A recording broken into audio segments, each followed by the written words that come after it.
The sentinel at St. Jude's. The relentless drone of the hospital's ventilation system was Dr. Thomas Ashton's constant companion, a dull hum that had long since blended into the background noise of his life. For 15 years, St. Jude's Town Hospital had been his world, its sterile corridors and operating theaters far more comfortable than any domestic setting. Thomas was a man of logic, precision, and empirical evidence. His heart, if he were to admit it, had always beat in rhythm with the measured pulse of a scalpel against flesh, not the unpredictable thrum of emotional connection. Animals, in particular, were a biological curiosity, fascinating in their anatomical complexity but utterly alien in their emotional landscape. Yet, for the past fortnight, a small, scruffy shadow had begun to challenge this carefully constructed detachment. It was a dog, a mongrel of indeterminate origin, a patchwork of matted brown and black fur with eyes the color of aged whiskey. Night after night, rain or shine, it stood vigil outside the imposing main entrance of St. Jude's. Thomas, on his late shifts, had seen it, dismissed it as a stray, a nuisance. But the sheer persistence of the creature gnawed at him. It wasn't scavenging, wasn't seeking shelter from the biting autumn winds that swept in from the North Sea, chilling London to its core. No, it simply stood, a furry, unwavering statue, its gaze fixed on the revolving glass doors.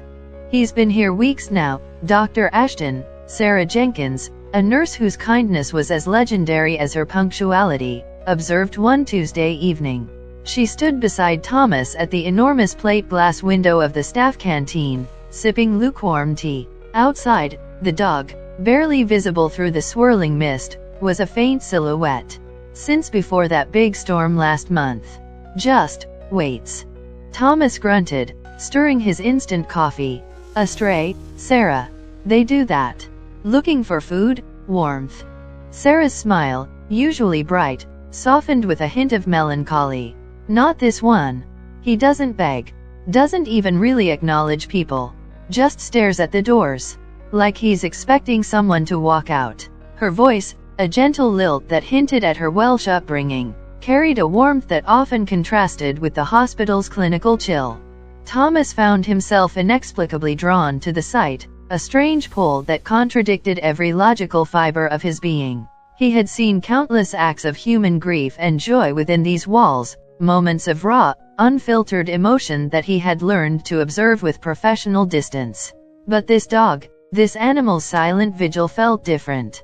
It was pure, unadulterated devotion, an unwavering loyalty that transcended the fleeting nature of human sentiment.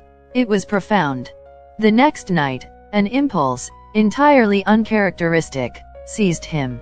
After his shift, instead of heading straight for his sensible terraced house in Islington, he detoured to a corner shop. He bought a tin of lukewarm hot dogs and a bottle of mineral water. Approaching the hospital entrance, he saw the dog, huddled against the cold stone, its ears twitching almost imperceptibly as he drew near. Thomas knelt, placing the food and water a few feet away. The dog didn't move, didn't even sniff the offering. Its eyes, those deep whiskey pools, remained fixed on the doors. Frustration flickered within Thomas, but it was quickly replaced by something else. A grudging respect. This wasn't about hunger. This was about something far deeper. Days bled into weeks. Thomas continued his nightly ritual, adding a worn, tartan blanket he'd found in his attic.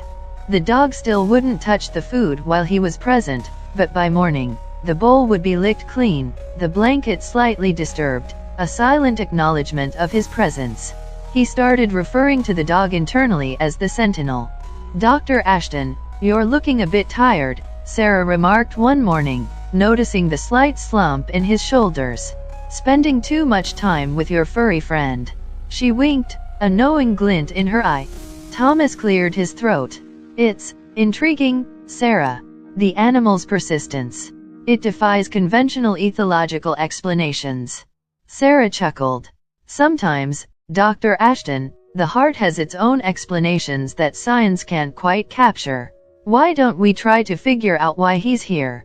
You're good with puzzles." The idea, once voiced, lodged itself in Thomas's mind. It was a puzzle, yes, But it was also something more.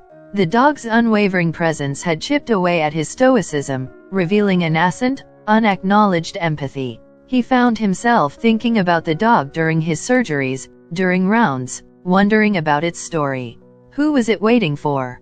What bond was so strong that it tethered this creature to a hospital door? Their quiet quest began. Sarah, with her innate ability to connect with people, started asking around. Security guards, cleaners, even the long-suffering parking attendant. No one knew the dog. Just appeared one day, was the common refrain. Thomas, using his hospital contacts, inquired about lost pet reports with local animal control. Nothing. No microchip, no identifying collar. The dog was a phantom, existing only in its unwavering vigil. As the days turned into a crisp late autumn, Thomas found himself growing deeply attached to the dog. He even started talking to it, soft murmurs as he placed the food down, words he would never utter to a human colleague. "You're a stubborn one, aren't you?" he'd whisper, or still waiting, old boy. He started calling him Max, a name that had simply popped into his head one chilly evening, feeling right. One afternoon, while grabbing a quick bite in the staff canteen, Thomas overheard a snatch of conversation from a group of nurses at the next table. "Did you hear about poor Mr. Langley? The one from Ward 7? Such a sweet old man, always talking about his dog." "Oh, yes," another nurse sighed. "Passed away peacefully in his sleep last week. A real shame." A cold knot tightened in Thomas's stomach. Mr. Langley. Ward 7. The timeline, it fit. A heartbreaking realization dawned on him, a chilling possibility that made his blood run cold despite the warmth of the canteen. Could Max be waiting for someone who had already passed? The thought was so profoundly sad, so utterly devastating in its implication of an animal's enduring, uncomprehending grief, that it momentarily robbed him of breath. He sought out Sarah, his face pale. "Sarah, do me a favor. Can you look up patient records? An Edward Langley, admitted around 3 weeks ago. Passed away recently, I think." Sarah, sensing the urgency in his voice, nodded immediately. She was back within minutes, her expression somber. "Edward Langley, Dr. Ashton. Admitted 3 weeks and 2 days ago. Passed away peacefully last Wednesday." Thomas felt a pang of profound sorrow. And did he have a dog? Sarah consulted the notes again. "Yes, it says here, patient frequently inquires about his beloved companion, a terrier mix named Max." Max. The name hung in the air between them, heavy with unspoken meaning. Thomas felt a lump form in his throat. He looked at Sarah, a shared understanding passing between them. That evening, as Thomas uttered the name Edward Langley aloud while placing Max's food down, the dog's ears perked, a sudden, sharp movement. Its head tilted, and for the first time, its gaze shifted from the hospital doors to Thomas, a flicker of recognition, a spark of hope, or perhaps, a memory, in those deep whiskey eyes. It was a fleeting moment, but to Thomas, it was a profound confirmation. Max knew the name. Their next step was clear. Sarah, with a quiet determination, tracked down Edward Langley's address. It was a quaint, unassuming terraced house in a quiet, leafy suburb not far from the hospital, its windows dark and uninviting. As they approached the front door, an elderly woman with a kind face emerged from the house next door, tending to a potted plant. "Oh, hello," she said, her voice gentle, her eyes curious. "Can I help you?" Thomas introduced himself and Sarah, explaining their purpose. The neighbor's eyes widened, then filled with tears. "You're here about Edward, bless his soul? And the dog?" She led them into her small, tidy living room, offering them tea. "Edward loved that dog more than anything," she began, her voice thick with emotion. "Max was his shadow, his constant companion after his wife passed. He used to take him everywhere, even to the allotment. When Edward went into the hospital, Max was distraught. He scratched at the door for days. We tried to keep him here, of course, but he just ran off. We searched, put up posters, but he vanished." She paused, wiping a tear from her cheek. We worried he'd been hit by a car, or worse. To think he was waiting at the hospital all this time.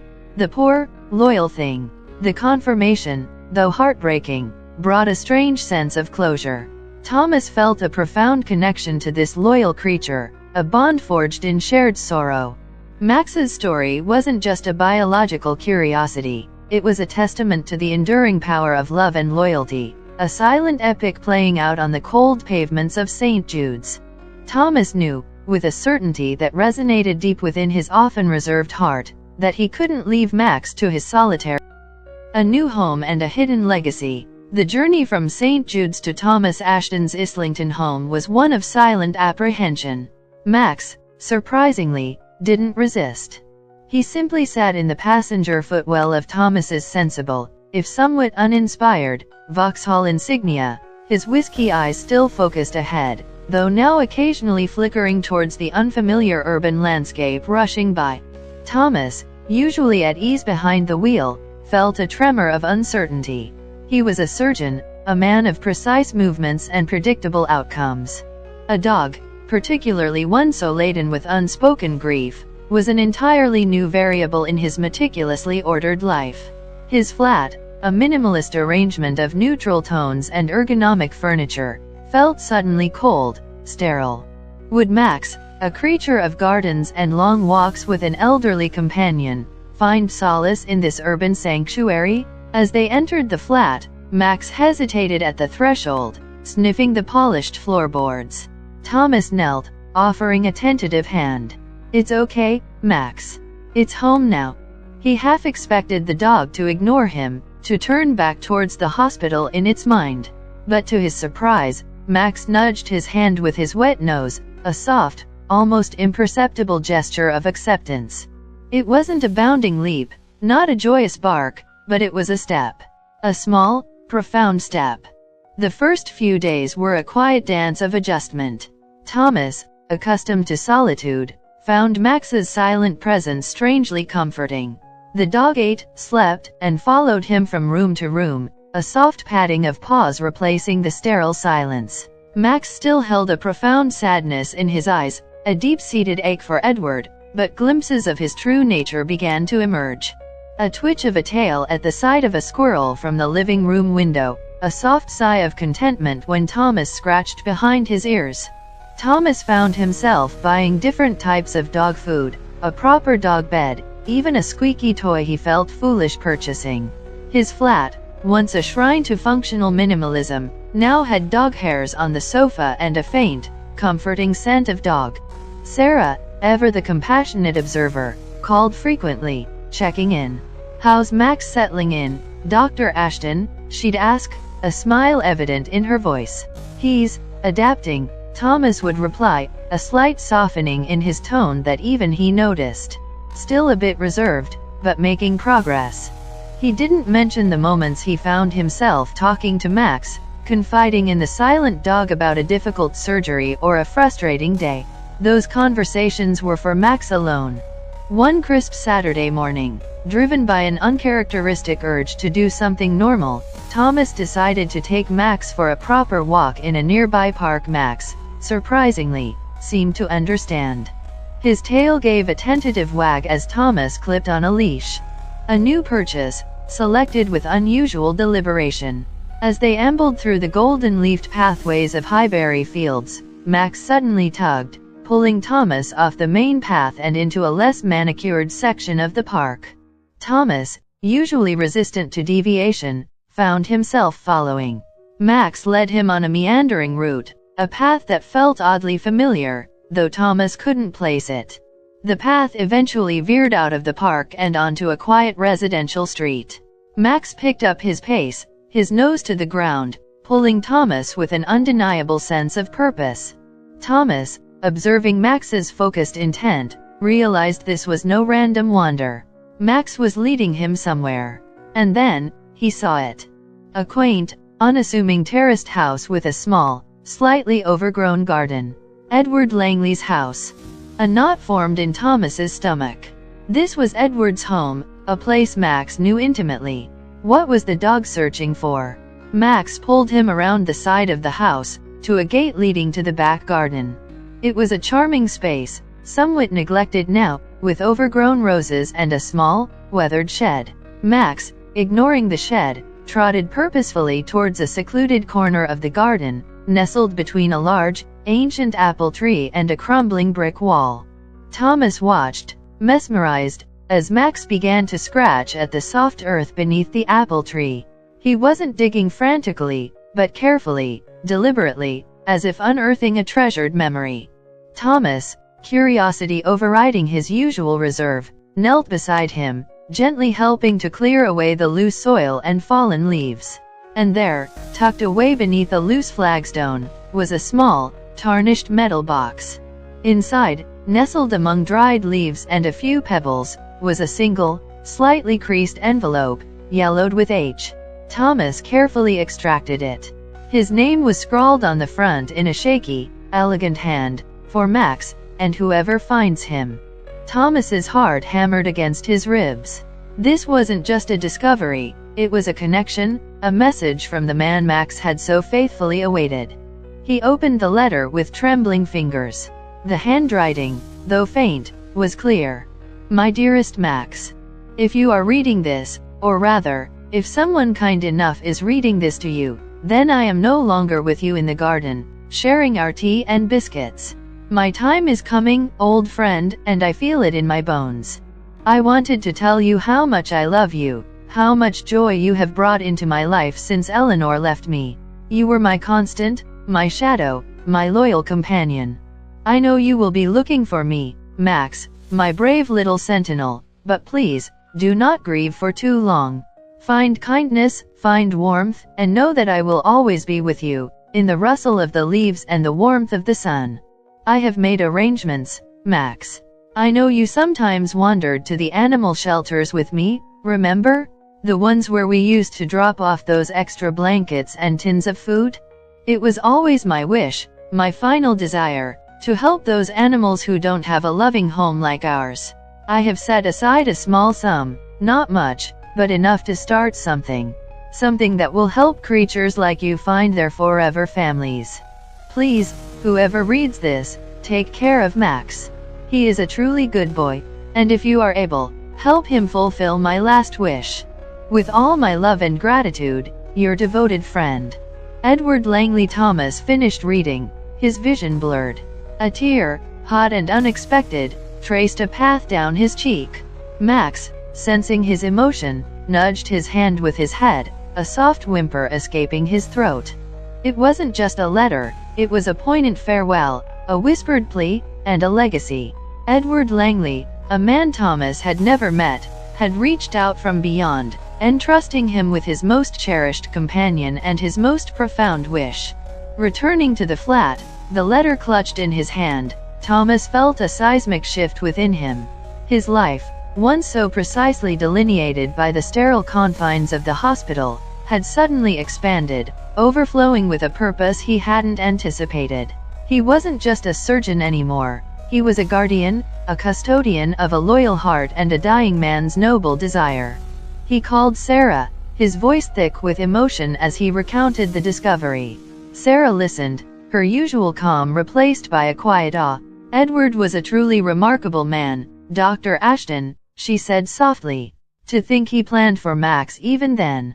He did more than that, Sarah, Thomas replied, looking at Max, who was now curled up on his new bed, watching him with those intelligent, knowing eyes. He left a legacy, a wish to help other animals. So, what do we do? Sarah asked, her voice brimming with her characteristic eagerness to help. Thomas took a deep breath. We honor it. We find a way to make Edward's wish a reality. Their first step was to learn more about Edward. Sarah, with her incredible knack for connecting people, started discreetly asking around St. Jude's and the local community. They discovered that Edward had been a quiet, unassuming man, a retired librarian with a deep love for literature and, evidently, a profound connection to animals. He had lived a simple life, a widower for many years, his days brightened by Max's constant companionship. He had been a regular at the local community center, known for his gentle nature and his passion for gardening. One afternoon, Sarah called Thomas, her voice laced with excitement. "I think I found someone, Dr. Ashton." Edward had an estranged sister, Clara. They hadn't spoken in years, a family disagreement, but Edward apparently tried to reach out to her before he passed. Her number was in some of his emergency contact papers. Thomas felt a flicker of apprehension. Estranged family members could be complicated, often fraught with unresolved resentments. But this was Edward's last wish. He had to try. He dialed the number Sarah provided, his heart beating a little faster than usual. Clara's voice was guarded, tinged with a weariness that spoke of past hurts. Thomas explained who he was, about Max, about Edward's passing, and the letter they had found. There was a long silence on the other end of the line, a silence heavy with unspoken emotions. "Edward, he tried to call me," Clara finally said, her voice softer now, tinged with regret. I didn't take the call. I was angry. So foolish. He was my brother." A sniffle. "And Max, he was Edward's everything." Thomas felt a surge of hope. "Clara, Edward left a wish. To establish a fund for animal shelters. To help animals like Max." Another pause, then a sigh. "He always was a soft touch for a stray. My brother, he always saw the good in everything." Her voice gained a new resolve. "Tell me, Dr. Ashton, what can I do to help?" And so, a new chapter began.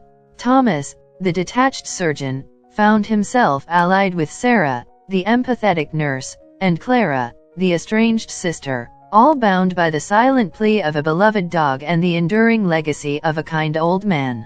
Their shared purpose was clear, to honor Edward's memory by fulfilling his final wish. It wouldn't be easy.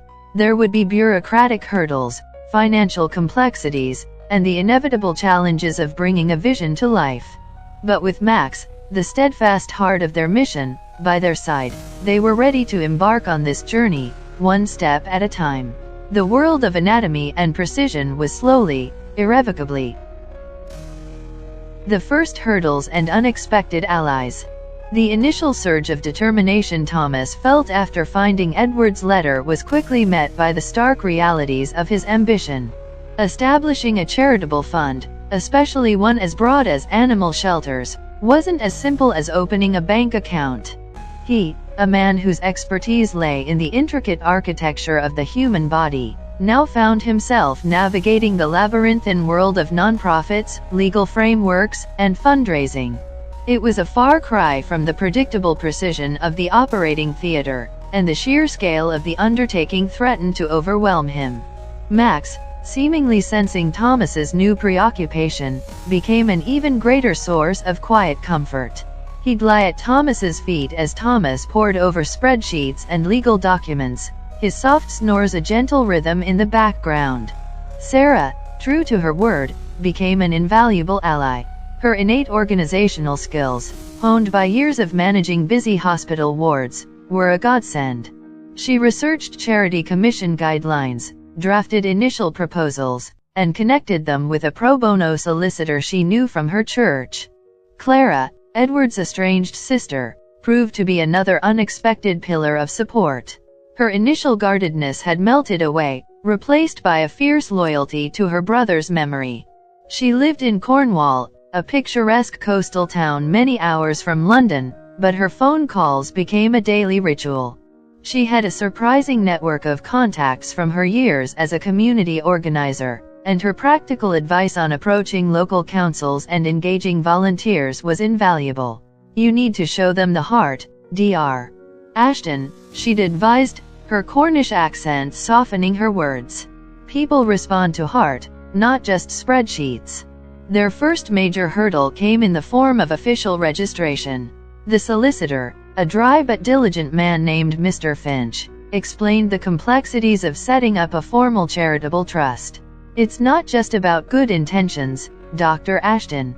There are regulations, safeguarding, trusteeship, and, of course, the name." Edward Langley Animal Fund, Thomas suggested immediately. "A touch plain, perhaps," Mr. Finch mused, adjusting his spectacles. "It needs to resonate. Something that evokes compassion, Commitment. It was Sarah who, during a late-night brainstorming session over lukewarm hospital coffee, finally hit upon it. "How about the Langley Legacy Fund?" she proposed, her eyes bright. "It honors Edward, but it also implies something lasting, something growing." Thomas felt a resonance with the name. It captured the essence of Edward's final wish. Not just a fund, but a continuation of his gentle spirit. With the legal framework slowly taking shape, their next challenge was raising the initial capital. Edward's small sum was indeed modest, enough to seed the idea, but nowhere near enough to make a significant impact.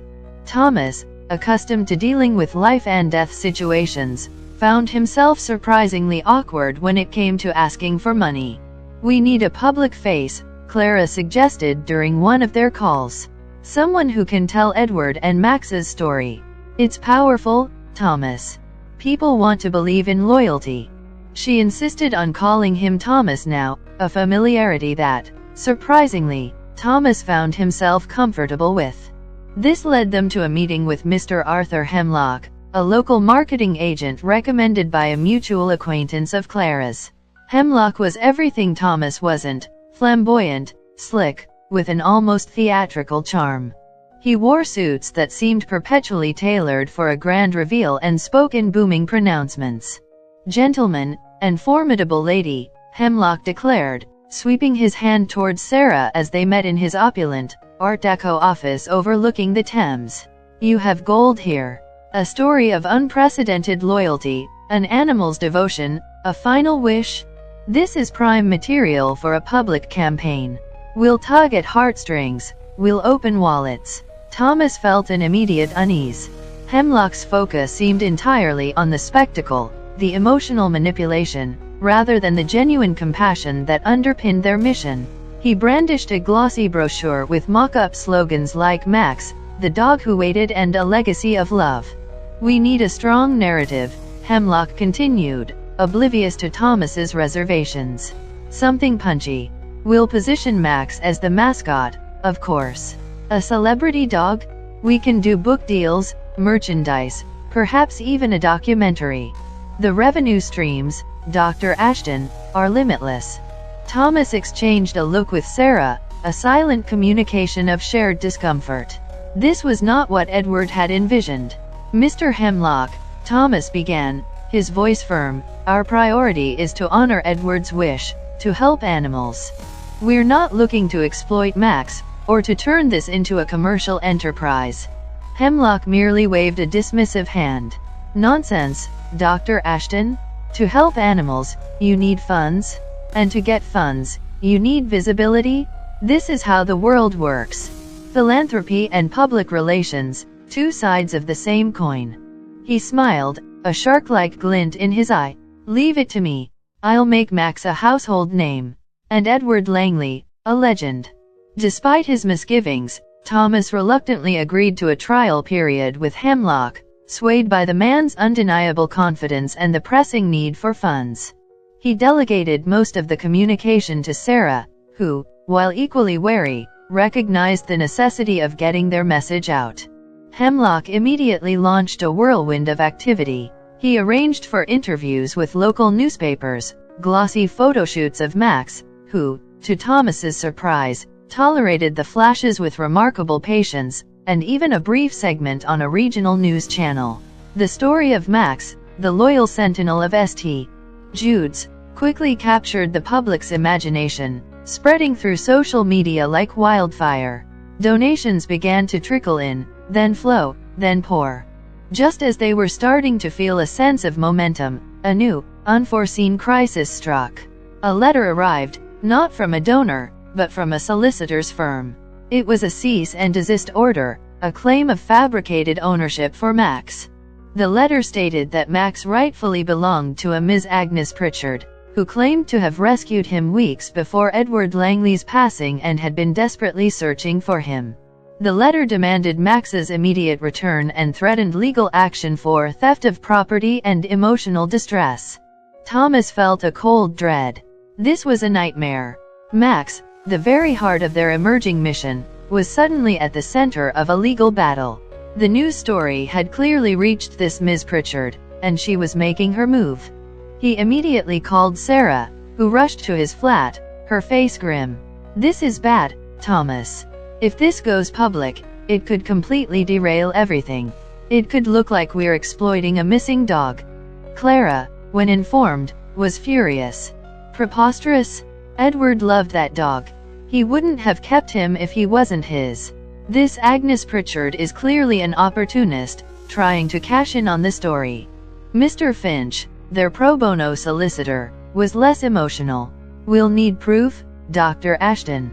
Proof of Edward's ownership, and proof of this Ms. Pritchard's claim. Does she have any veterinary records? Licensing documents?" This was a complex problem. Edward had been old-fashioned, not one for microchips or extensive paperwork for Max. The neighbor could testify to Max being Edward's companion, but that was anecdotal. The legal threat was real, and it threatened to cast a shadow over everything they were trying to build. Just as the pressure mounted, an unexpected lifeline emerged. During Sarah's initial research into Edward's life, she had stumbled upon a name that kept reappearing in old community center newsletters and local gardening club minutes: Elena Petrova. Elena was a longtime friend of Edward's, a vibrant, artistic woman of Russian descent who had lived in the neighborhood for decades. Sarah had spoken to her briefly, but the conversation had been purely cordial. Now, in desperation, Thomas decided to reach out to her again. Elena welcomed them into her chaotic, colorful home, filled with paintings and fragrant with the scent of herbs. She listened intently as Thomas explained the situation with Max and Ms. Pritchard's claim. Her sharp, intelligent eyes took everything in. "Agnes Pritchard." Elena scoffed, a dismissive wave of her hand. "That woman is trouble. She volunteers at the local animal rescue, yes, but she's zealous. And always looking for attention. Edward wouldn't have stolen a dog. He was too good for that." Then, Elena's eyes lit up with a sudden thought. Wait. Before Max came to Edward, he was with a foster. Edward always said he took Max on through a foster care program, a short-term placement that just became permanent. Max was a rescue, you see, a bit neglected before Edward found him. Perhaps the foster family can provide proof. This was a glimmer of hope. Elena, with her incredible memory and network of local connections, knew the name of the fostering organization Edward had used. It was a small, volunteer-run group called Furry Friends Fostering. Elena immediately started making calls, her voice warm and persuasive. Within an hour, she had located a volunteer named Samantha Davies, who had indeed fostered Max before Edward adopted him. Samantha, a compassionate young woman with a genuine love for animals, was appalled by Ms. Pritchard's claim. Max was definitely Edward's dog, she insisted, her voice firm. "We had a formal adoption agreement. I have copies of everything. Edward was vetted thoroughly, a wonderful home for Max MS. Pritchard just volunteered with us briefly, she never fostered Max, never had any legitimate claim." The relief that washed over Thomas was immense. Samantha had the paperwork, the adoption agreement, Max's veterinary records from his time in foster care, even photos of Max with Edward from the adoption day. This was the irrefutable proof they needed. Armed with Samantha's testimony and the official documents, Mr. Finch immediately fired off a scathing reply to Ms. Pritchard's solicitors, detailing the undeniable evidence of Edward's legitimate ownership. The threat of legal action against them evaporated as quickly as it had appeared. Ms. Pritchard, exposed as a fraud, retreated, her opportunistic grab for fame foiled. The incident, while stressful, had a profound effect. It solidified the team. Thomas, Sarah, Clara, Elena, and Samantha, united by their shared purpose, their individual strengths weaving together to form a formidable force. They had faced their first real test, and they had passed. Max, oblivious to the legal machinations, continued to be the quiet, steady heart of their mission, a living embodiment of the loyalty they sought to champion. The path ahead was still long, but with this dedicated team, Edward's legacy. Building a dream, brick by mobile brick. With the spurious ownership claim against Max definitively quashed, the Langley Legacy Fund finally felt like it had solid ground beneath its feet. The immediate threat had, paradoxically, strengthened their resolve and united the diverse group of individuals around a common, noble cause. Thomas, Sarah, Clara, Elena, and Samantha. Each brought a unique skill and perspective to the table, creating a formidable force against the often overwhelming tide of bureaucracy and cynicism. Arthur Hemlock, the marketing agent, had initially been dismissed for his overly commercial approach. However, the media frenzy sparked by the Max ownership scandal, despite its negative origins, had inadvertently amplified their story. Max, the loyal sentinel, was now a public figure, and the story of Edward Langley's last wish resonated deeply with people. Donations, which had tapered off slightly after the initial burst, surged again, accompanied by messages of support from across the UK and even from the USA, where the tale of canine devotion transcended borders. Thomas realized, with a grudging acknowledgement, that while Hemlock's methods might be distasteful, his ability to generate buzz was undeniable. He decided to retain Hemlock, but with very strict guidelines, Sarah acting as the primary filter for all public-facing communications. "No more sensationalism, Mr. Hemlock," Sarah firmly stated in their next meeting, her voice calm but unwavering. "We focus on the compassion, the need. This isn't about making Max a celebrity, it's about making a difference." Hemlock, though clearly chafed by the restrictions, agreed, understanding that the public's goodwill was now intrinsically linked to the integrity of their mission. The fund, now flush with a significant influx of donations, needed a concrete project. Clara, from her remote Cornish outpost, had been researching the most pressing needs in animal welfare. "It's not just about rehoming, Thomas," she explained one evening on a video call. "It's about preventing suffering before it starts. Many areas, especially rural ones, lack basic veterinary care. People can't afford it, or they can't get to a clinic. Animals go untreated." Elena, ever pragmatic and deeply connected to the community, chimed in. "She's right. I see it all the time. Strays, injured wildlife, even pets whose owners simply don't have the means to take them to a proper vet. What if we brought the vet to them?" The idea blossomed. A mobile veterinary clinic. It was ambitious, challenging, and perfectly aligned with Edward's compassionate spirit. It would be a tangible embodiment of his legacy, reaching out to those most in need, just as Max had reached out to Thomas. Thomas, with his medical background, immediately saw the practical implications. "It's a complex undertaking," he mused. "We'd need a custom-fitted vehicle, specialized equipment, a dedicated team of vets and nurses, and permits, licenses, insurance." His surgical mind, accustomed to dissecting problems, was already listing the obstacles. "Precisely," Sarah declared, her eyes sparkling with enthusiasm. "But think of the impact, Thomas.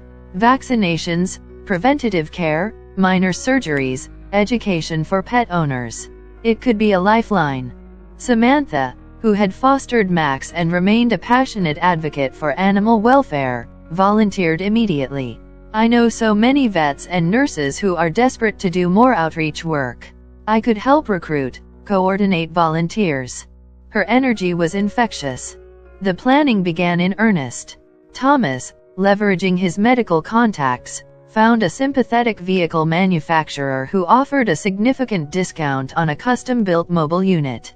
Sarah meticulously researched veterinary equipment, securing donations of older but still functional machinery from established clinics eager to support their cause.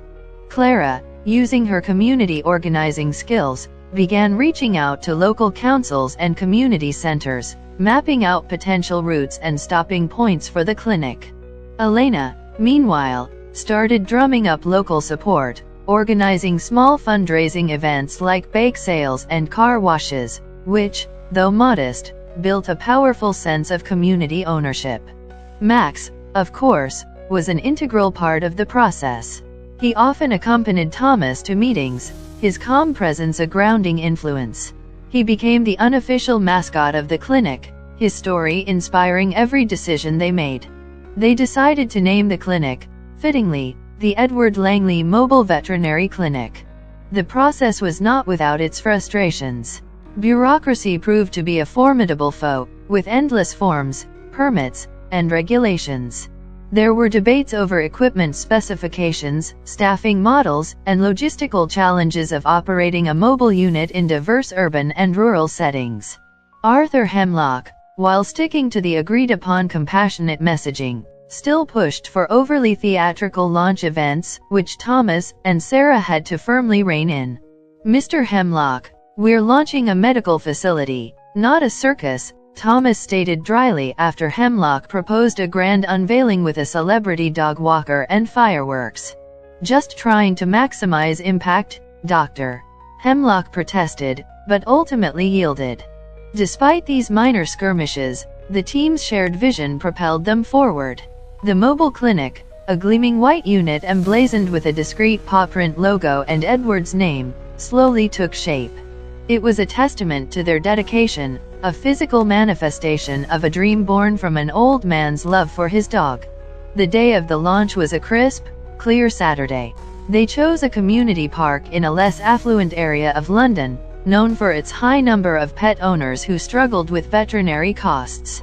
The launch event was simple but heartfelt, a small gathering of local residents, community leaders, and, of course, the entire core team. Sarah spoke eloquently about Edward's vision, Clara shared anecdotes about her brother, and Samantha introduced the volunteer veterinary team. Then, it was Thomas's turn.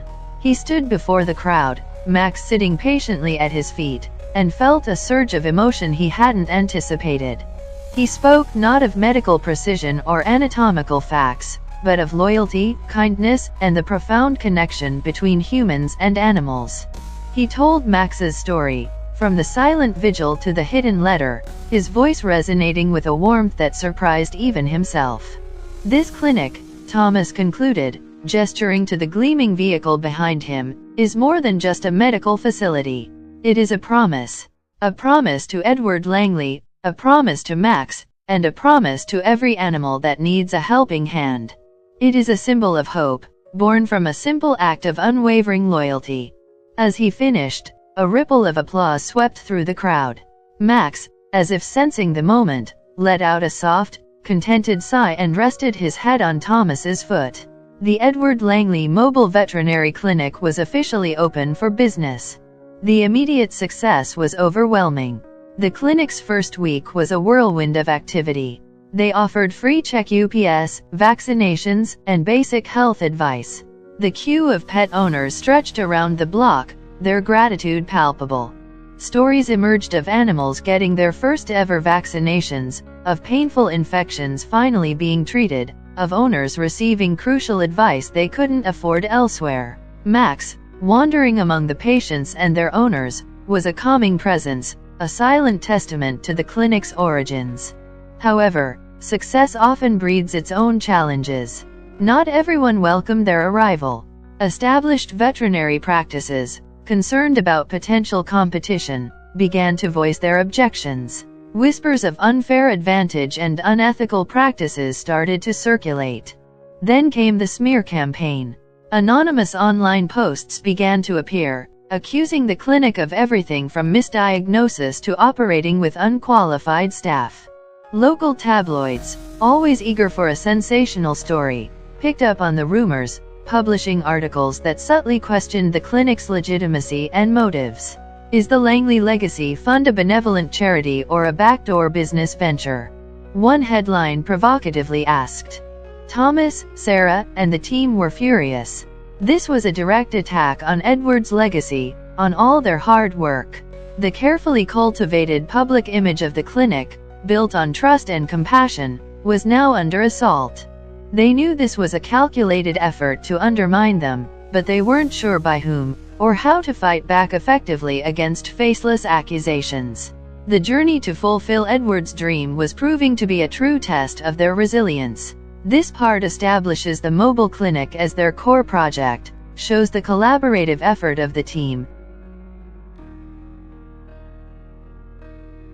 fighting back and facing legal threats. The smear campaign against the Edward Langley Mobile Veterinary Clinic was a calculated, insidious attack. The anonymous online posts, the subtle insinuations in the local tabloids, were designed to erode public trust, to cast a shadow over their noble mission. Thomas, Sarah, Clara, and the entire team felt a mixture of anger and betrayal. They had poured their hearts and souls into this project, driven by a genuine desire to help animals in need, and now, their integrity was being questioned. "This is outrageous," Clara exclaimed during an emergency video call, her Cornish accent sharp with indignation. "Who is behind this? We need to find out." Elena, with her sharp intellect and deep knowledge of the local community, had a theory. "I suspect it's the established veterinary practices," she said, her voice low. "They see us as a threat. We're offering affordable care, reaching people they don't. They're afraid of losing business." Thomas, initially skeptical, had to admit that Elena's theory made sense. The timing of the smear campaign coincided with the clinic's growing success and the increasing complaints from some local vets about unfair competition. He contacted Mr. Finch, their pro bono solicitor, to explore their legal options.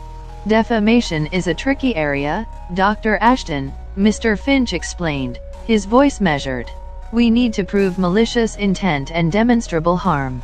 Anonymous online posts are difficult to trace, and the tabloids are careful with their wording. We could pursue legal action, but it would be costly and time-consuming, with no guarantee of success." Sarah, ever the pragmatist, suggested a different approach. "Instead of fighting fire with fire, let's focus on our strengths. We have a powerful story, a strong track record, and the unwavering support of the community. Let's amplify that. Let's show them the good we're doing." They decided on a multi-pronged strategy. First, they commissioned an independent audit of their clinic's practices, ensuring transparency and accountability. The audit, conducted by a reputable veterinary association, confirmed that their standards of care were impeccable, their staff highly qualified, and their pricing fair and ethical. The results were published in a press release, directly refuting the accusations of the smear campaign. Second, they focused on community engagement. They organized open days at the mobile clinic, inviting the public to tour the facility, meet the staff, and witness their work firsthand. They shared heartwarming stories of animals they had helped, of lives they had saved, on their social media channels. Max, as always, was a powerful ambassador, his presence a living testament to the clinic's compassionate mission. Third, they leveraged their local connections. Clara, with her community organizing experience, rallied support from local councils and community centers, who issued statements praising the clinic's invaluable service. Elena, with her vast network, organized a petition, signed by hundreds of residents, demanding an end to the baseless attacks on the Langley Legacy Fund.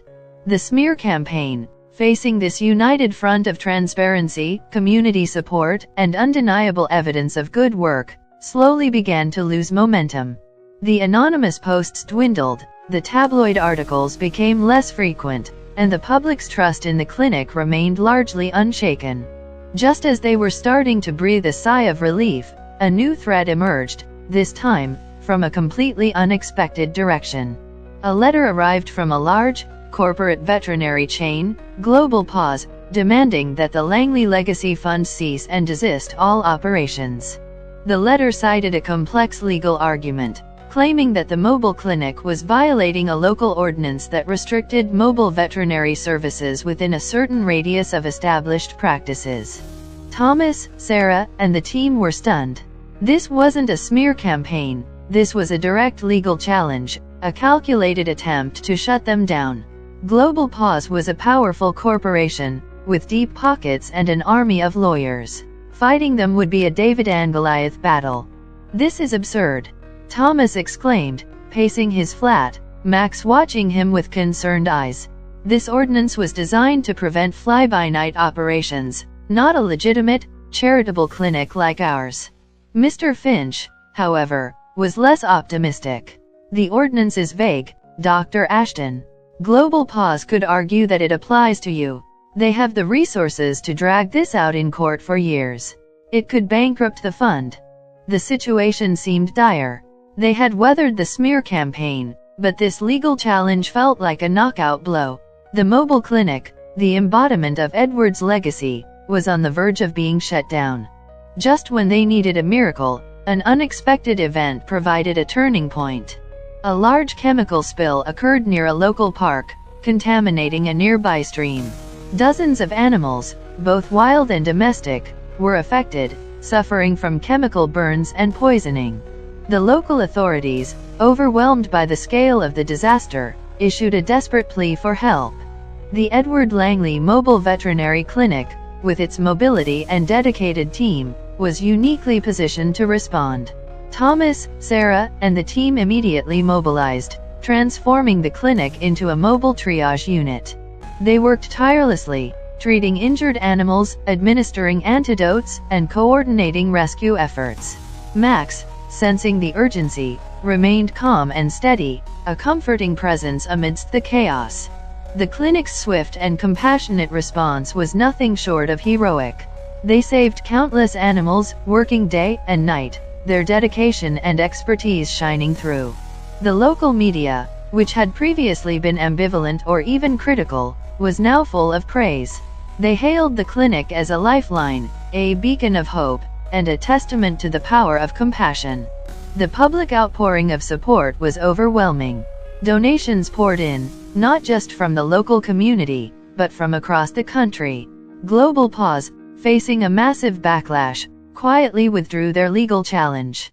Their attempt to shut down the clinic had backfired spectacularly. The chemical spill, a tragedy in itself, had inadvertently solidified the Edward Langley Mobile Veterinary Clinic's reputation and secured its future.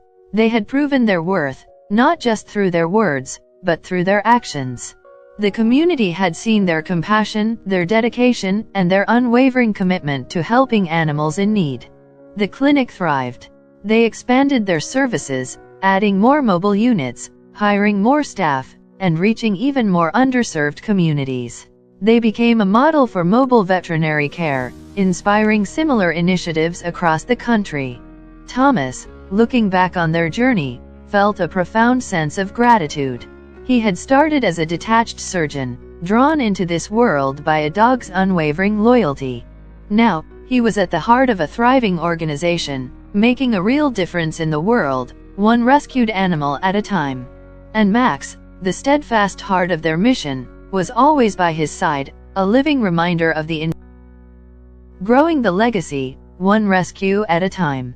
The aftermath of the chemical spill was a watershed moment for the Edward Langley Mobile Veterinary Clinic. The team's swift and compassionate response had not only saved countless animals but had also cemented their reputation as a vital community resource. The public outpouring of support was overwhelming, translating into a significant increase in donations and a surge of volunteers eager to contribute their time and skills. Thomas, initially hesitant to embrace the public spotlight, found himself becoming a reluctant spokesperson for the clinic. His quiet, understated manner, coupled with his genuine passion for their mission, resonated with people. He spoke eloquently about Edward's vision, about the importance of accessible veterinary care, and about the profound bond between humans and animals. Max, as always, was his constant companion, a living embodiment of the loyalty and compassion that underpinned their work. Sarah, with her exceptional organizational skills, spearheaded the expansion of the clinic's services. They added a second mobile unit, allowing them to reach more remote and underserved communities. They hired more vets and nurses, carefully selecting individuals who shared their commitment to compassionate care. They also established partnerships with local animal shelters, offering free medical services to rescued animals and assisting with adoption programs. Clara, from her base in Cornwall, continued to be an invaluable source of support. She used her community organizing skills to raise awareness about the clinic's work in rural areas, connecting them with local councils and community centers. She also became a passionate advocate for animal welfare legislation, lobbying for stricter regulations on animal breeding and stronger protections for abused animals. Elena, with her artistic flair, created beautiful and informative brochures and posters, promoting the clinic's services and educating the public about responsible pet ownership. She also organized fundraising events, from art auctions to benefit concerts, infusing a sense of creativity and community spirit into their efforts. Samantha, who had initially fostered Max, became the clinic's volunteer coordinator. She recruited and managed a dedicated team of volunteers who assisted with everything from administrative tasks to animal handling. Her passion for animal welfare and her ability to inspire others were instrumental in building a strong and supportive volunteer network. The Edward Langley Mobile Veterinary Clinic thrived. They offered a wide range of services, from routine check-ups and vaccinations to minor surgeries and emergency care. They also provided educational workshops for pet owners, covering topics such as nutrition, behavior, and responsible pet ownership. Their services were affordable, accessible, and delivered with genuine compassion. Max, the silent sentinel who had sparked this extraordinary journey, continued to be the heart of their mission. He often accompanied the mobile clinics on their rounds, his calm presence reassuring both animals and their owners. He became a symbol of hope and healing, a living testament to the enduring power of loyalty and love. One particularly memorable case involved a neglected and abused dog named Bella. Bella had been found abandoned in a park, suffering from severe malnutrition and a broken leg. She was terrified and distrustful of humans, cowering in fear whenever anyone approached her. The team at the Edward Langley Mobile Veterinary Clinic took Bella under their care.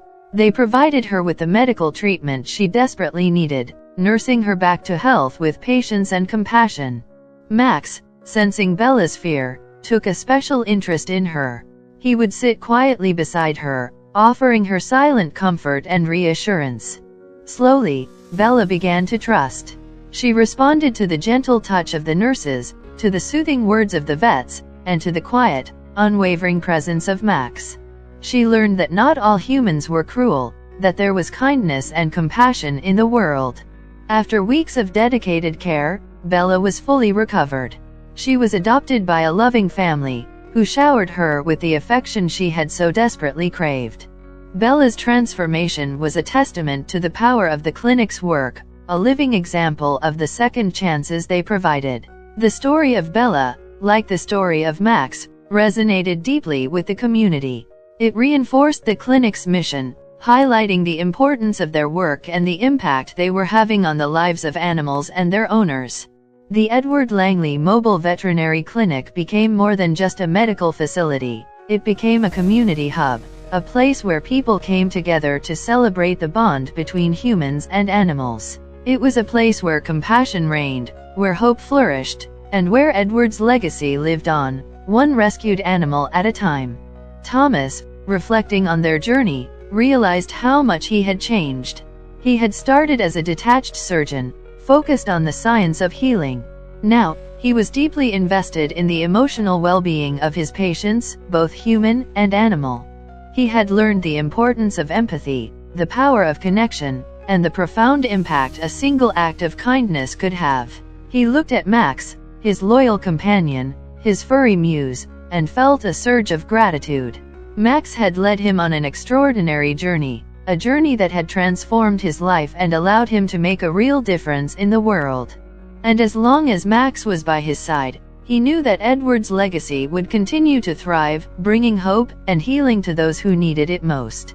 This part highlights the clinic's success and the positive impact on the community. Deeper bonds and broader horizons.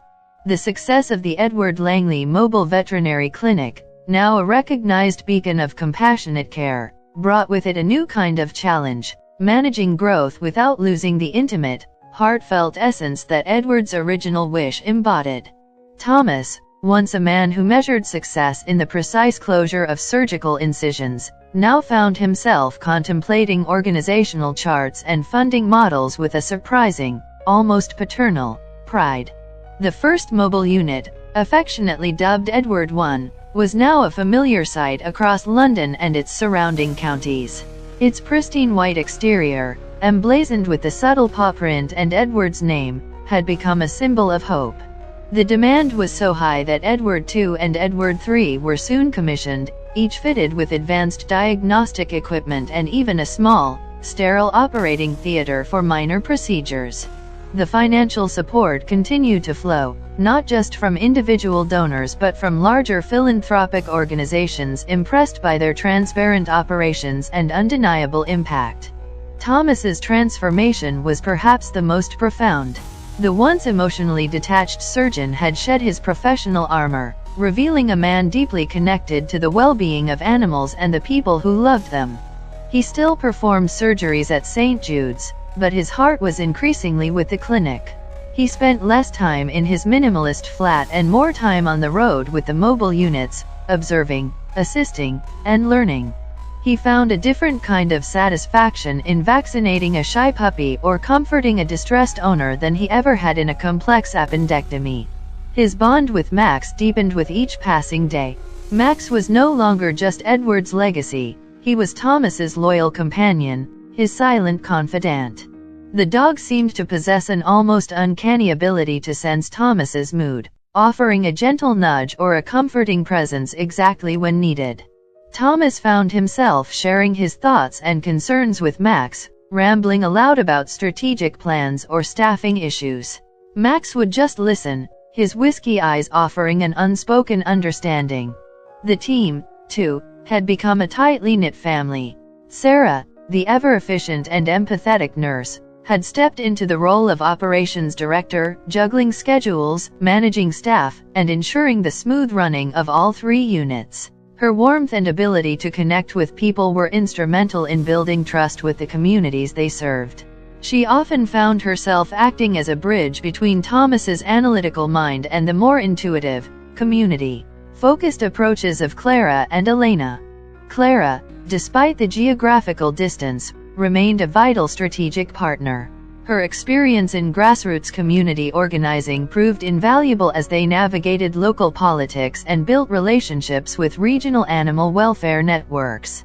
She spearheaded a new initiative, the Langley Legacy Outreach Program, which focused on educating children in schools about responsible pet ownership and empathy towards animals.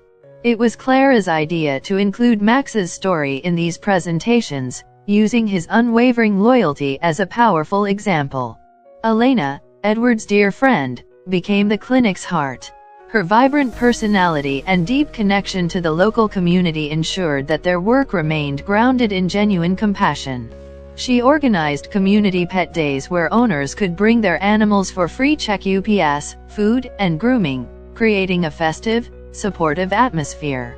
Elena also dedicated herself to developing a foster network for rescued animals, ensuring they had safe, loving homes while awaiting adoption. She shared countless stories of Edward with the team, reminding them of the gentle spirit behind their mission. Samantha, Max's original foster, was now the head of volunteer services. Her ability to inspire and manage a growing corps of volunteers was remarkable. She developed training programs, organized volunteer appreciation events, and instilled a powerful sense of shared purpose within the team. It was Samantha who suggested creating a Max's Guardians program, where loyal long-term donors received updates and photos of animals directly impacted by their contributions, a touching link between the givers and the grateful recipients. The clinic's work was not without its emotional toll. They encountered cases of severe neglect and cruelty that tested their resolve. There were animals too ill to save, too broken to mend. These moments were gut-wrenching, but they also cemented the team's bond, pushing them to work harder, to advocate louder. They held informal debriefs, supporting each other through the grief, their shared commitment a powerful antidote to despair. Max, in his own way, seemed to offer comfort during these times, his quiet presence a reminder of the enduring power of unconditional love. One rainy Tuesday, a new challenge emerged, subtly but persistently.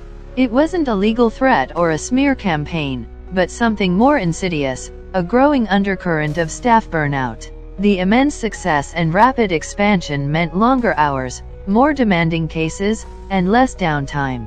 Even the most passionate vets and nurses were starting to show signs of fatigue, their usual bright energy dimmed by the relentless pace. Thomas, attuned to the subtle shifts in his patients' well-being, recognized the signs. He knew that for the clinic to continue its vital work, they needed to prioritize the well-being of their dedicated team.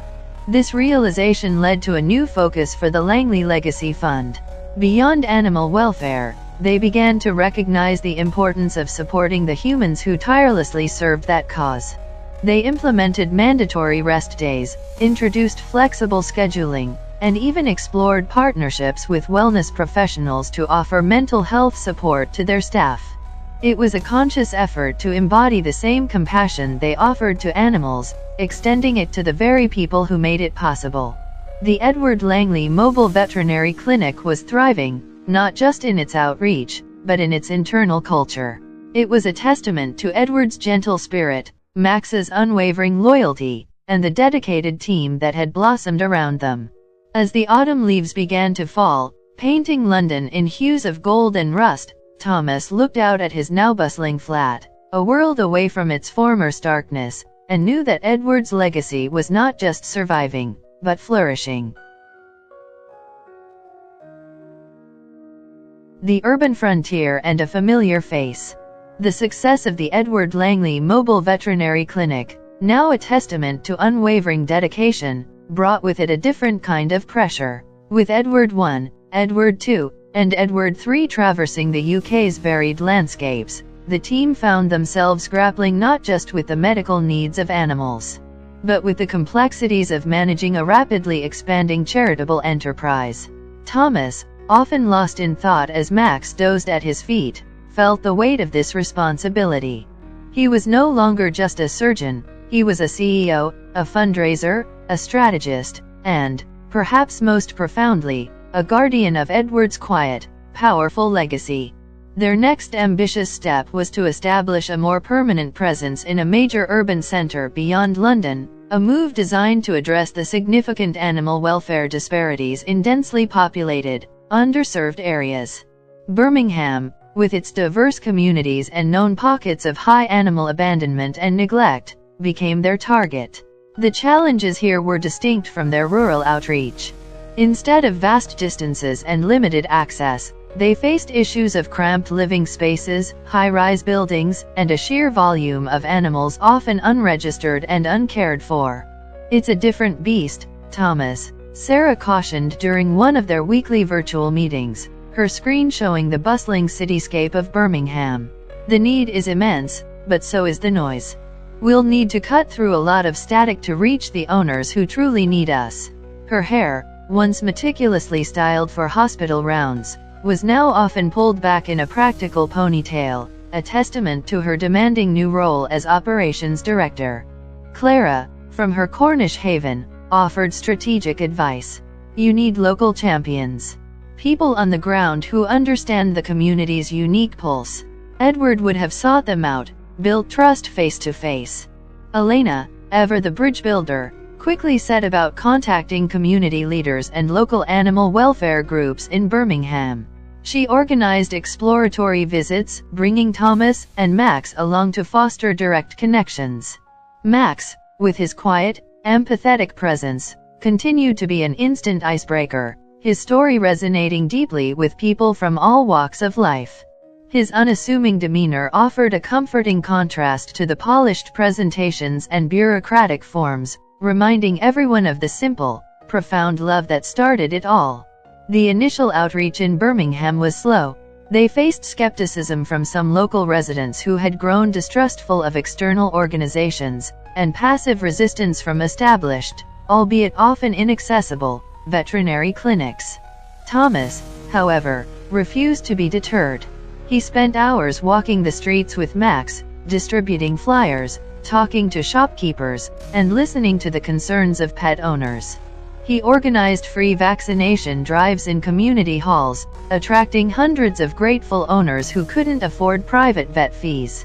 During one such vaccination drive in a bustling inner-city community center, a familiar figure appeared at the edge of the crowd. It was Arthur Hemlock, their former marketing agent, looking somewhat less flamboyant than Thomas remembered, his customary expensive suit a little rumpled. He hadn't been actively involved with the clinic since Sarah had taken over most of the public relations, his grandiose ideas often clashing with their humble mission. Hemlock approached Thomas, a hesitant smile on his face. "Dr. Ashton. Or should I say, Mr. Langley? Heard you were making waves up here." He glanced at Max, who offered a soft sniff but no wag. "The dog still holds a certain mystique, I see." Thomas, surprised, nodded. "Mr. Hemlock, what brings you to Birmingham?" Hemlock sighed, a rare moment of genuine vulnerability. "Truth be told, Dr. Ashton, business hasn't been as vibrant since we parted ways. You, with your quiet conviction, achieved what all my bluster couldn't. You made a real connection. I've been watching your progress. It's impressive." He paused, looking around at the bustling clinic, the grateful faces of the pet owners. "I want to offer my services again. Not for the headlines, not for the fame, but for the cause. I've seen the impact. And frankly," he lowered his voice, "I'm tired of selling snake oil. I want to sell something real, something that matters." Thomas was wary. Hemlock's past opportunism was a hard habit to forget. But there was a sincerity in his eyes that hadn't been there before. He saw a man who, perhaps, was seeking his own form of redemption. The clinic did need broader outreach in a city like Birmingham, a strategic communication plan to break through the noise. Hemlock, for all his flaws, knew how to communicate. "We operate on our terms, Mr. Hemlock," Thomas stated firmly. "Compassion, transparency, community focus. No sensationalism, no exploitation. You understand." Hemlock met his gaze, a flicker of something new, respect, perhaps, in his eyes. "Understood, Dr. Ashton. Consider me reformed. Or at least, aiming to be." With Hemlock's re-entry, albeit under strict supervision, the clinic's outreach in Birmingham gained momentum. He developed targeted social media campaigns, focusing on local stories of rescue and recovery. He orchestrated partnerships with community radio stations and local newspapers, featuring testimonials from grateful pet owners. He even helped them secure a grant from a major Birmingham-based foundation, impressed by the clinic's grassroots success and Hemlock's new, more authentic approach. Meanwhile, back in London, a personal challenge arose for Sarah. Her elderly mother, who lived in a remote village in the Welsh Valleys, suffered a sudden, severe stroke. Sarah, torn between her burgeoning responsibilities at the clinic and her deep family obligations, found herself in an agonizing dilemma. Her mother needed constant, dedicated care, which meant Sarah would have to step back from her demanding role as operations director, at least temporarily. "I don't know what to do, Thomas," she confessed during a tearful phone call. "The clinic needs me, but my mom, she has no one else." Thomas, recalling Sarah's unwavering support for him and Max, felt a profound sense of loyalty. "Family comes first, Sarah," he said, his voice gentle but firm. "We'll manage. You focus on your mother. We'll find a way to make it work." The team rallied around Sarah. Elena and Samantha stepped up, absorbing many of her responsibilities. Clara offered to temporarily relocate closer to London to provide additional on-the-ground support. Thomas, in turn, found himself spending more time at the main London hub, coordinating efforts and overseeing the operational details Sarah had so expertly managed. It was a stressful period, testing the limits of their teamwork, but it also underscored the deep bonds they had forged. They weren't just colleagues, they were a family, united by a shared purpose and a profound commitment to each other. Max, a constant, comforting presence, seemed to understand the shift. He spent more time by Thomas's side during these busy days, offering silent companionship as Thomas navigated the dual demands of expanding a charity and supporting his invaluable friend. His calm demeanor was a balm, a reminder of the core simplicity of their mission amidst the growing complexity. As autumn turned to winter, the Edward Langley Mobile Veterinary Clinic in Birmingham, now with a dedicated local team, was officially launched. The opening was a quieter affair than their London debut, but no less meaningful.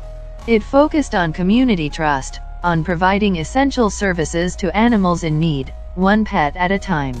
The stories of positive impact from Birmingham began to flood their social media, showcasing a new frontier conquered by compassion and perseverance. Thomas, watching the local Birmingham team work tirelessly, felt a profound sense of satisfaction. Edward's legacy was not just surviving, it was adapting, evolving, and spreading its gentle influence further than he could have ever imagined. The clinic was no longer just about healing physical wounds. It was about healing communities, building bridges, and fostering a deeper understanding of the profound connection we share with the animal kingdom. And at its heart, a loyal dog named Max. Birmingham's heartbeat and unexpected echoes. The Edward Langley Mobile Veterinary Clinic's establishment in Birmingham was proving to be a resounding success, a vibrant testament to the team's adaptability and the enduring power of Edward's vision. Edward IV, the dedicated Birmingham unit, quickly became a familiar and beloved sight in the city's diverse neighborhoods. The initial skepticism had largely dissolved, replaced by a deep sense of community ownership and gratitude.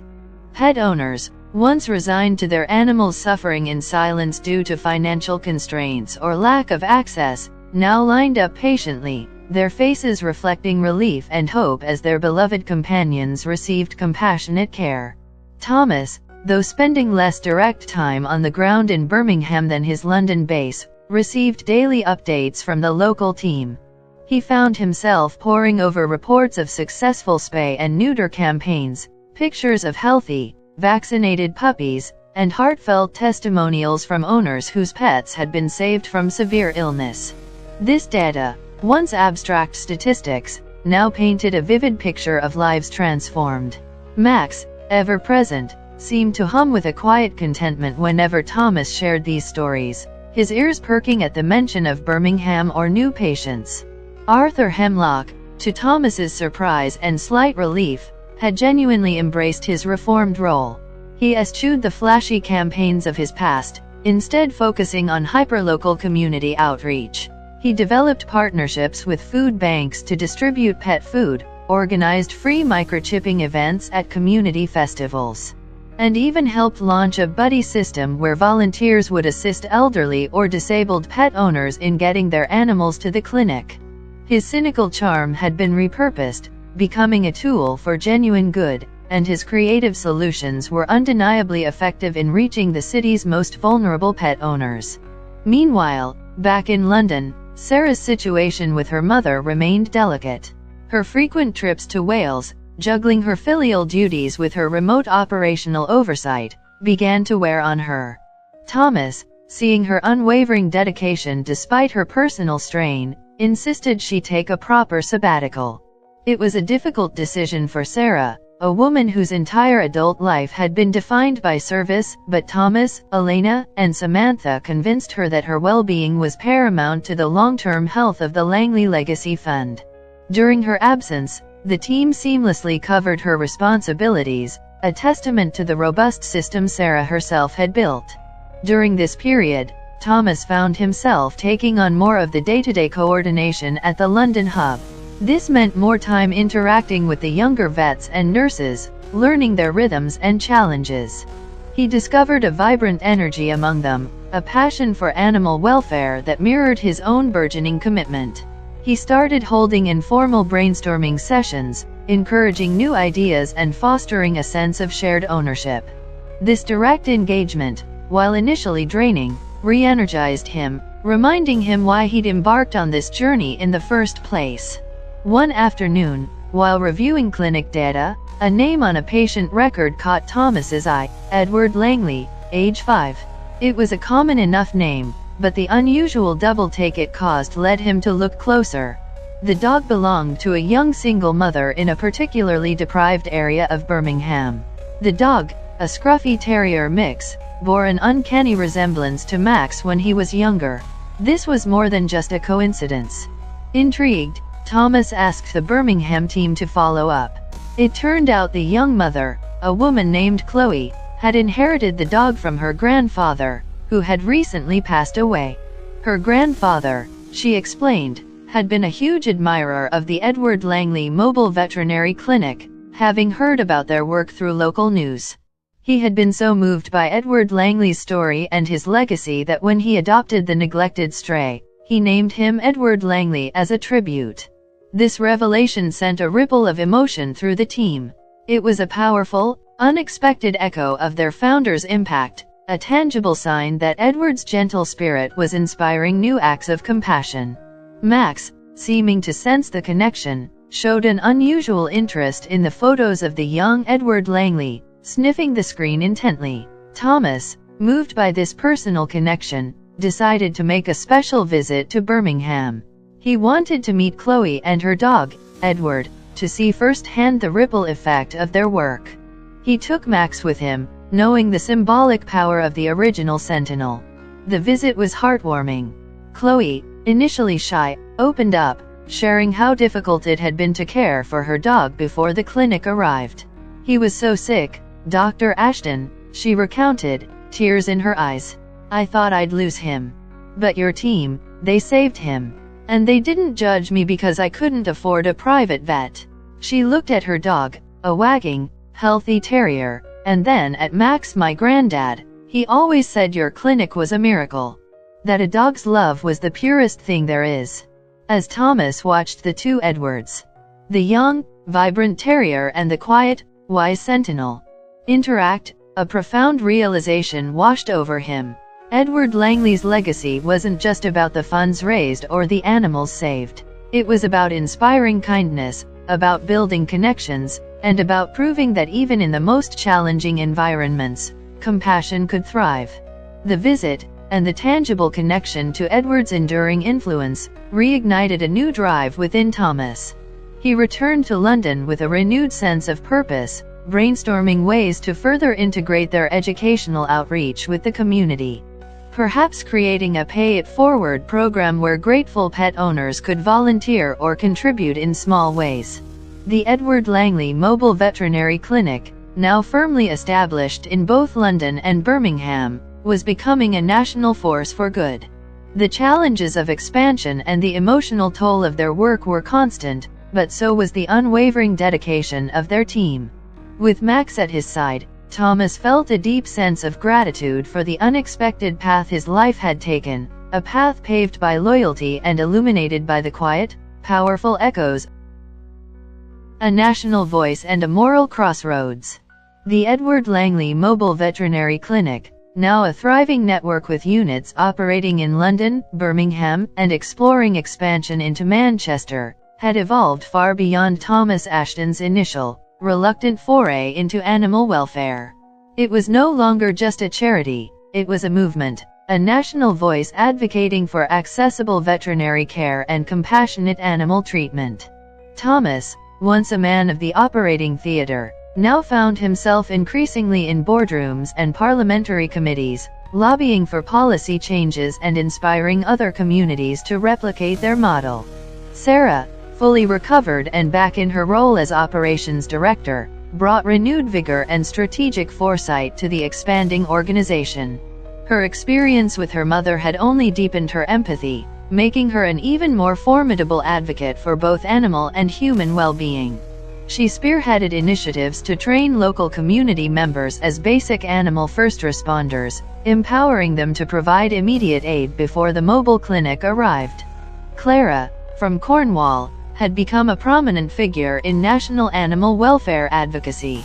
Her passionate speeches about Edward's legacy and Max's loyalty resonated with politicians and the public alike. She successfully lobbied for increased funding for animal shelters and stricter penalties for animal cruelty, directly influencing new legislation. Elena and Samantha continued to be the vibrant heart of the organization. Elena's community events were legendary, drawing thousands and fostering a powerful sense of collective responsibility for animal welfare. Samantha's volunteer network had grown exponentially, becoming a nationwide force of dedicated individuals, each inspired by Max's story. Arthur Hemlock, surprisingly, had found his true calling. He was no longer just a marketing agent, but the head of public engagement, using his communication skills to craft compelling narratives about the clinic's impact. He launched a national campaign, Every Paw Counts, which celebrated the unique bond between pets and their owners, and highlighted the silent suffering of animals in underserved areas. His past opportunism had been transmuted into a powerful force for good, his sharp mind now dedicated to ethical persuasion. Max, the quiet catalyst, remained Thomas's constant companion, a furry, grounding presence amidst the whirlwind of meetings, speeches, and strategic planning. He was the living embodiment of their mission, a reminder that every grand initiative stemmed from a simple act of profound loyalty. He often accompanied Thomas to high-profile events, his calm demeanor and gentle presence disarming even the most cynical politicians. The clinic's success, however, brought new, more complex challenges. They were no longer fighting off smear campaigns or opportunistic legal claims. Now, they were confronting systemic issues, deeply entrenched problems that required more than just medical intervention. One such challenge emerged from a series of distressing cases across several cities, an alarming rise in what appeared to be underground dogfighting rings. The mobile clinics began encountering severely injured dogs, bearing unmistakable signs of brutal abuse. Old scars, broken bones, and deep psychological trauma. These weren't isolated incidents, the patterns suggested an organized, cruel network exploiting animals for illegal gambling and entertainment. The discovery sent a chill through the entire team. This was a level of depravity they hadn't directly confronted before. Their mandate was to provide veterinary care, but these animals needed more than just physical healing. They needed justice, and the perpetrators needed to be stopped. Thomas, initially hesitant to step into the dangerous world of law enforcement, felt a profound moral obligation. "We cannot stand by, Sarah," he stated, his voice tight with controlled anger. "These animals are suffering beyond anything we've seen. We have a moral imperative to act." The team debated their role. Their legal counsel, Mr. Finch, advised extreme caution. "Interfering with criminal organizations can be dangerous, Dr. Ashton. It's outside your charitable remit. You risk the safety of your staff and the financial stability of the fund." But the images of the brutalized dogs, the silent suffering in their eyes, haunted them. Elena, with her strong sense of justice, was particularly vocal. "Edward would not turn a blind eye. Max would not turn a blind eye. We must help these creatures." Clara, leveraging her new political connections, began discreetly making inquiries with law enforcement agencies and animal cruelty investigation units. She discovered that while these agencies were aware of the problem, resources were stretched, and gathering evidence was incredibly difficult. Samantha, meanwhile, began training her volunteers to recognize the subtle signs of dogfighting. Specific types of injuries, unusual aggression patterns, and the reluctance of owners to seek professional veterinary care. They started collecting anonymous tips, carefully documenting every suspicious case. This was a moral crossroads. The Langley Legacy Fund had been built on compassion and care. Now, they were being asked to confront pure, unadulterated cruelty, to step into a dangerous, shadowy world. It was a risk, but the alternative, allowing the suffering to continue, was unthinkable. Thomas made the decision. They would use their unique position, their mobile units, their trusted presence in communities, their medical expertise, to gather intelligence. They would not directly confront the rings, but they would become a vital, anonymous source of information for law enforcement. They would treat the injured animals, rehabilitate them, and then, crucially, provide the evidence needed to bring the perpetrators to justice. This new initiative, dubbed Operation Silent Witness, was carried out with the utmost discretion and secrecy. Vets and nurses were trained in forensic evidence collection, carefully documenting injuries and collecting samples. Volunteers became keen observers, reporting suspicious activities to a secure, anonymous hotline. Arthur Hemlock, using his communication skills, crafted a subtle public awareness campaign, educating people on the signs of animal abuse without revealing the full extent of their investigation. The work was emotionally taxing. The team witnessed horrors that tested their resilience, but they also saw moments of incredible courage and recovery in the animals they rescued. Max, often present during the rehabilitation of these traumatized dogs, played an unexpected role. His calm, gentle nature seemed to have a profound healing effect on the fearful, aggressive animals, showing them that not all humans were cruel. Their efforts began to yield results. The intelligence they gathered, meticulously documented, and anonymously passed to law enforcement, led to several successful raids and arrests. The Edward Langley Mobile Veterinary Clinic, while remaining publicly focused on compassionate care, became a silent, powerful force in the fight against animal cruelty. This new, dangerous frontier solidified their identity. They were not just healers, they were protectors, advocates, and agents of justice. The challenges were immense, but so was their resolve. Edward's legacy, born from a simple act of loyalty, had now grown into a formidable force for change, confronting the darkest corners of animal suffering with unwavering courage and compassion. The ultimate test, the enduring legacy and a new horizon. Operation Silent Witness, the covert initiative against the insidious dog fighting rings, reached its crescendo in a series of coordinated raids across the UK. The meticulously gathered intelligence, compiled by the Edward Langley Mobile Veterinary Clinic's dedicated team and discreetly passed to law enforcement, proved to be irrefutable. The evidence, from forensic samples collected by trained vets to the chilling patterns of injuries documented by volunteers, provided the irrefutable proof needed to dismantle the cruel networks. Thomas, Sarah, and the core team watched, with a grim satisfaction, as news reports detailed the arrests of key figures, the rescue of dozens of traumatized animals, and the dismantling of a brutal underground industry. The public reaction was immediate and overwhelming.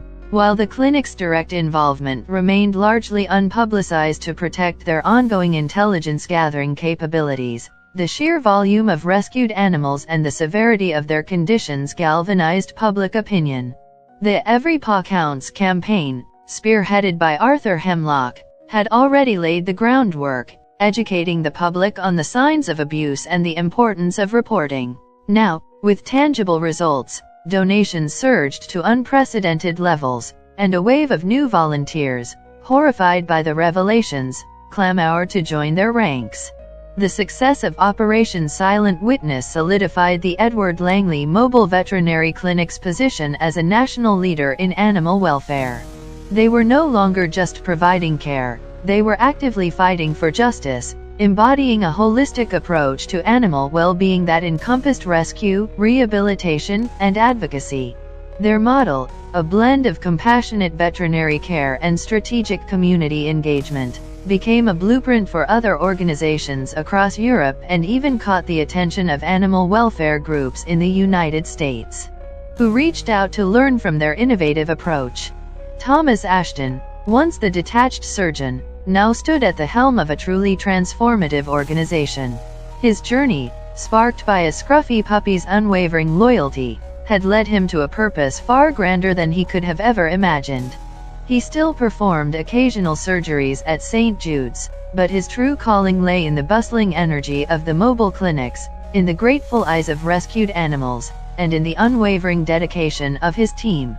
He had learned that true healing extended beyond the physical, encompassing emotional well-being, community empowerment, and systemic change. Max, the silent sentinel, remained his constant companion, his furry shadow in boardrooms, on mobile clinic rounds, and during quiet evenings at home. He was the living heart of the Langley Legacy Fund, a constant reminder of the pure, unadulterated love that had started it all. Max, now a little older, with a distinguished gray muzzle, still possessed the same deep, knowing eyes, a silent witness to every triumph and every challenge. He had inspired a movement, a testament to the profound impact one loyal creature could have on the world. Sarah Jenkins, the compassionate nurse who had first pointed out the puppy at the hospital door, had blossomed into an extraordinary leader. As operations director, she oversaw the expansion into Manchester, a new hub that quickly mirrored the success of London and Birmingham. Her ability to balance meticulous planning with genuine empathy ensured that the clinic's growth never compromised its core values. She also launched a national training program for aspiring mobile veterinary teams, sharing their expertise and fostering a new generation of compassionate caregivers. Her mother, now stable and cared for by a dedicated team of local carers, was a frequent visitor to Sarah's London flat, delighting in Max's gentle presence. Clara, Edward's estranged sister, had found profound reconciliation not just with her brother's memory, but with herself. Her political advocacy had reached new heights. She successfully championed a bill in Parliament, Edward's Law, which significantly increased penalties for animal cruelty and established a national registry for convicted animal abusers. She often spoke publicly, sharing Edward's story and her own journey of rediscovery, becoming a powerful voice for ethical treatment of animals across the UK. She even started a small, local animal rescue in Cornwall, a direct offshoot of the Langley Legacy Fund, focusing on rehoming animals rescued from abuse. Elena Petrova, Edward's dear friend, continued to be the vibrant soul of the organization. Her community engagement initiatives expanded to a national scale, fostering a powerful network of local advocates and volunteers. She launched a series of Max's Tales children's books, beautifully illustrated stories about Max's journey and the importance of kindness to animals, which became bestsellers and further spread the message of compassion to a new generation. Samantha Davies, Max's original foster, was now the national head of volunteer services. Her Max's Guardians program had grown into a thriving community of dedicated donors and volunteers, providing crucial financial and practical support. She also developed innovative foster-to-adopt programs, ensuring that every rescued animal found its perfect forever home. Her passion for animals was infectious, inspiring thousands to dedicate their time and resources to the cause. Arthur Hemlock, the reformed marketing agent, had truly found his purpose. He now used his considerable talents for ethical persuasion, crafting powerful campaigns that celebrated the human-animal bond and highlighted the clinic's transformative work. He even started a podcast, The Compassionate Paw, featuring interviews with staff, volunteers, and grateful pet owners, further amplifying their message and reaching millions. His once cynical eyes now held a genuine spark of pride for the good he was helping to achieve. The Edward Langley Mobile Veterinary Clinic, a name that once belonged to a quiet old man and his loyal dog, had become a symbol of hope, resilience, and unwavering compassion.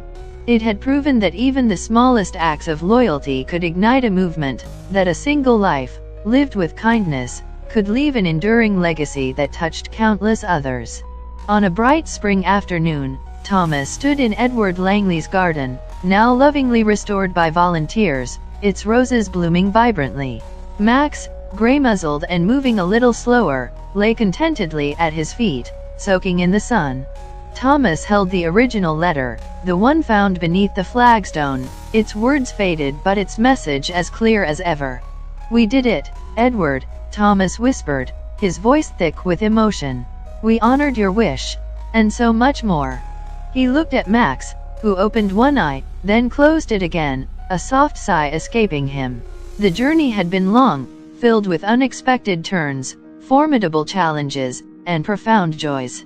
It had transformed Thomas, and it had transformed countless lives, both human and animal. The legacy of Edward Langley, championed by a loyal dog and a dedicated team, would continue to thrive, a beacon of hope and healing, one rescued animal at a time, for generations to come.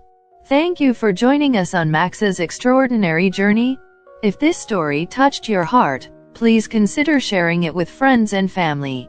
Your support helps us continue to tell stories that inspire compassion and highlight the incredible bond between humans and animals. Share this story and help spread the message of loyalty and kindness. Subscribe for more heartwarming tales and updates on the Edward Langley Mobile Veterinary Clinic's ongoing mission.